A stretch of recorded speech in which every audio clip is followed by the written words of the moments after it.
welcome back to my garden. I'm having, I must confess, a wonderful week. Wonderful because some very dear friends of ours have come up over the last month to visit Ceará, the state where I live in Brazil. They have family connections, so although they've been here for some weeks, we finally got to meet them yesterday, and it has been wonderful. The years have rolled by, and I saw Cecilia and Renato and their daughter Clara. I guess I saw them maybe 8 or 9 years ago. Rita hasn't seen them for 10. So it is very exciting to have them visit the house and the gallery and see what we're up to. And as is always the case, I think,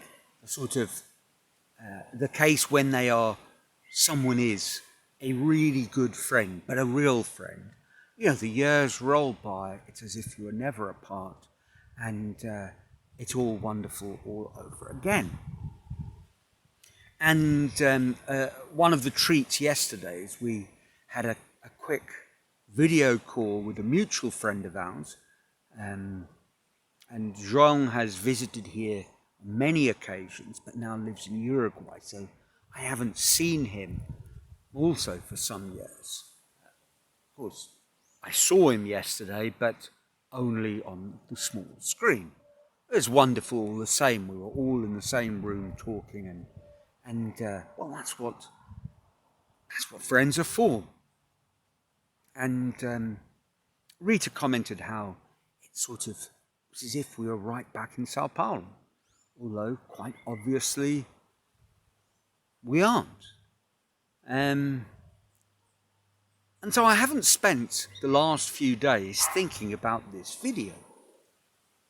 And today really is the only chance to make it. So I thought, yet again, for the third or fourth week in a row, this would be a little bit of a flying by the seat of my pants sort of video. What to talk about.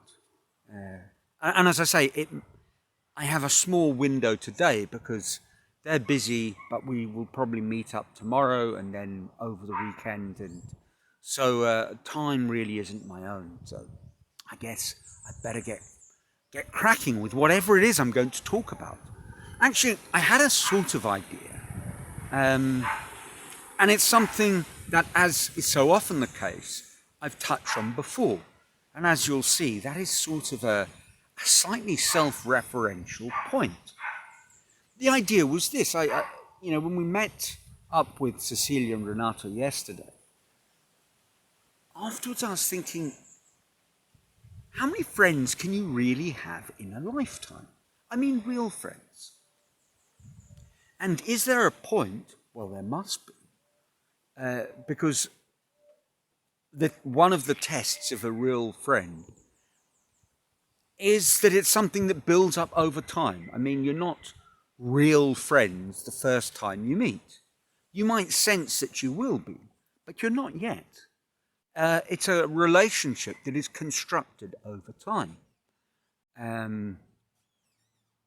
Rather like, I suppose, a first date isn't actually getting married, but you might have that kind of feeling that this just might be the one. In the case of good friends, it is perhaps a little bit more Mormon in our approach, in as much as polygamy is sort of okay. You can have more than one, but not too many. It's perhaps a problem in modern age that social media has named your contacts friends. It is nice to think of them as friends, and perhaps many of them are.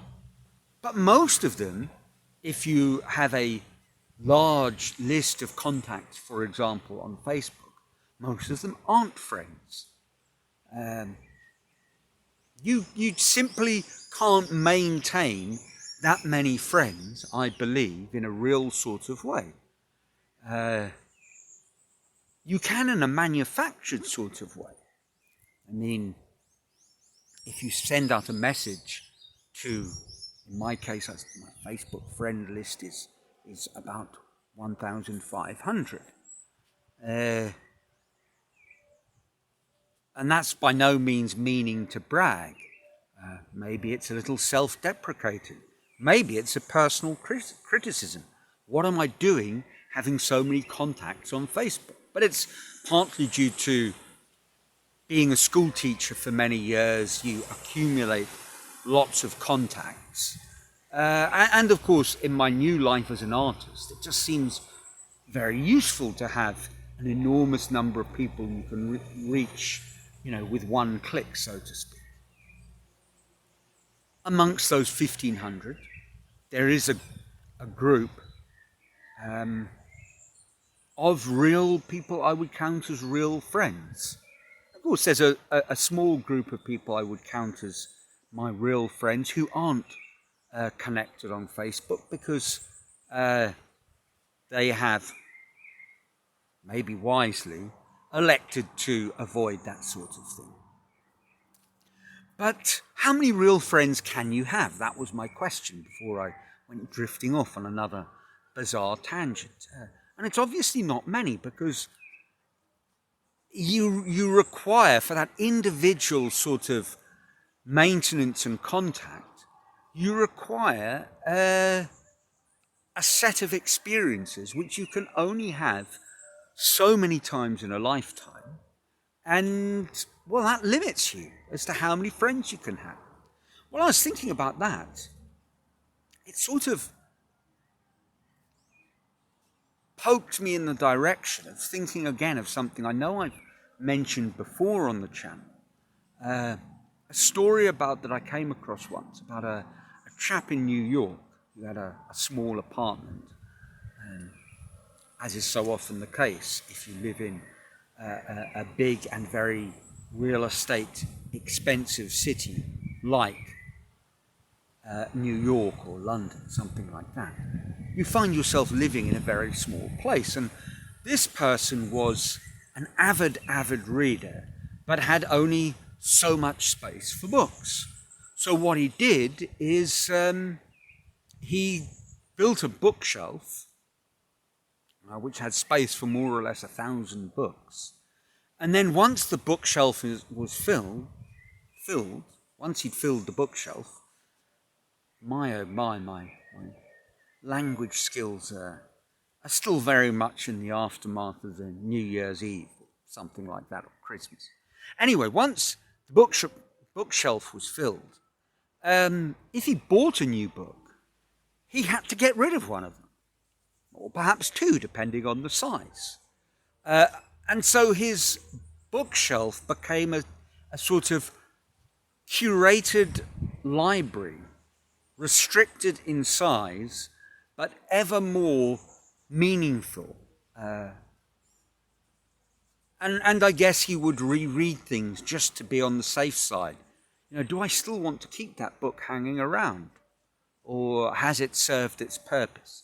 Now, I'm not suggesting, by the way, if you're wondering if this is where I'm going, that is how we should deal with our friends. You meet up with them again over coffee to see if you really still want to be friends, and then at the end of the beverage and a nice slice of cake, you sort of say, well, that was really nice, but frankly, it won't cut it anymore, and I only have so much space for so many friends, so I guess this is it. Goodbye. I will never see you again. No, I'm not suggesting that. But in a way, our life's movement does that for us, I guess, naturally. Some people, you move on.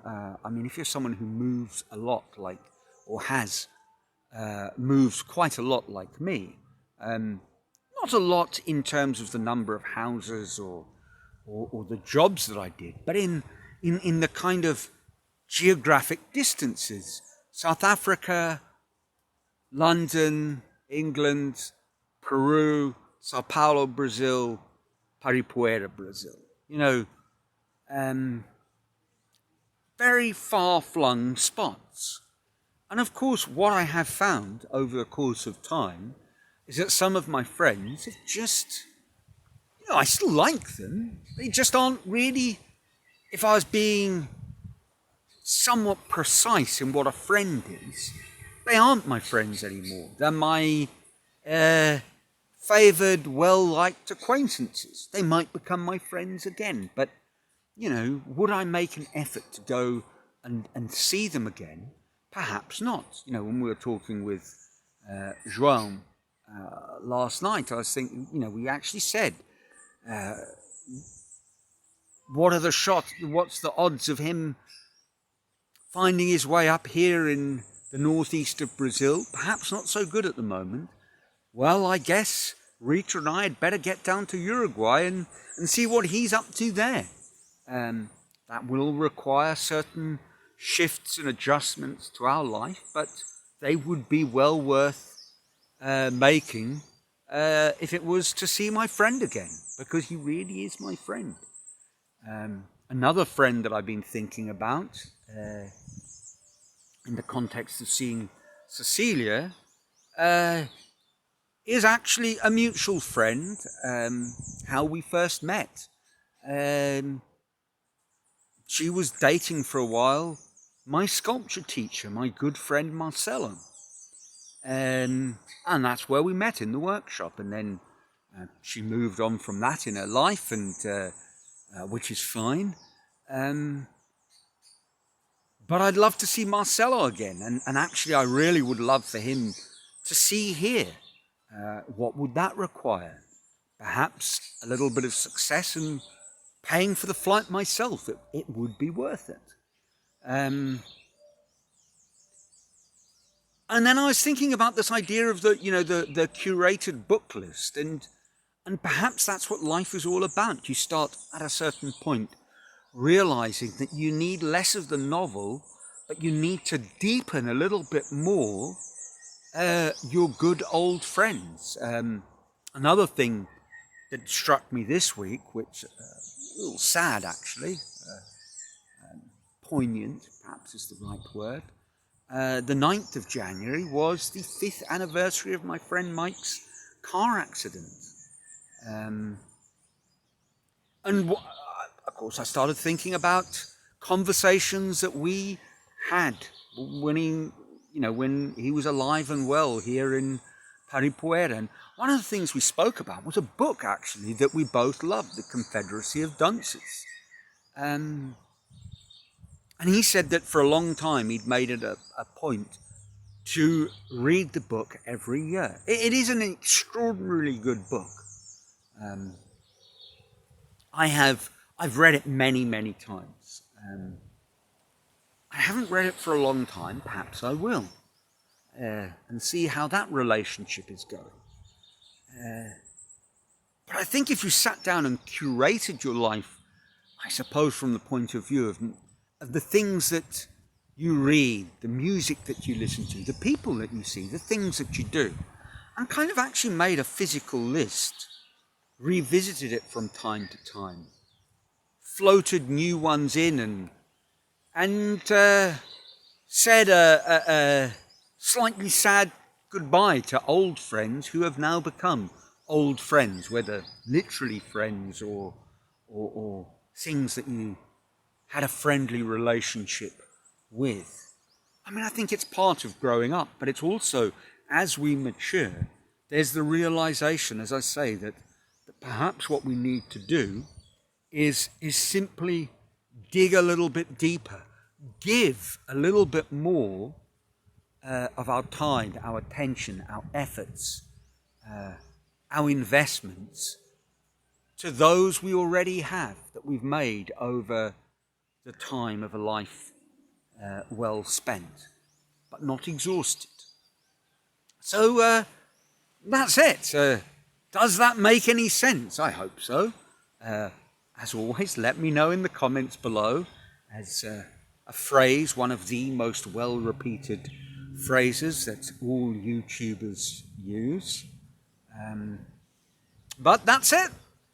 As always, I trust your lives are filled with joy, and until next week, from a sunny Brazil, ciao.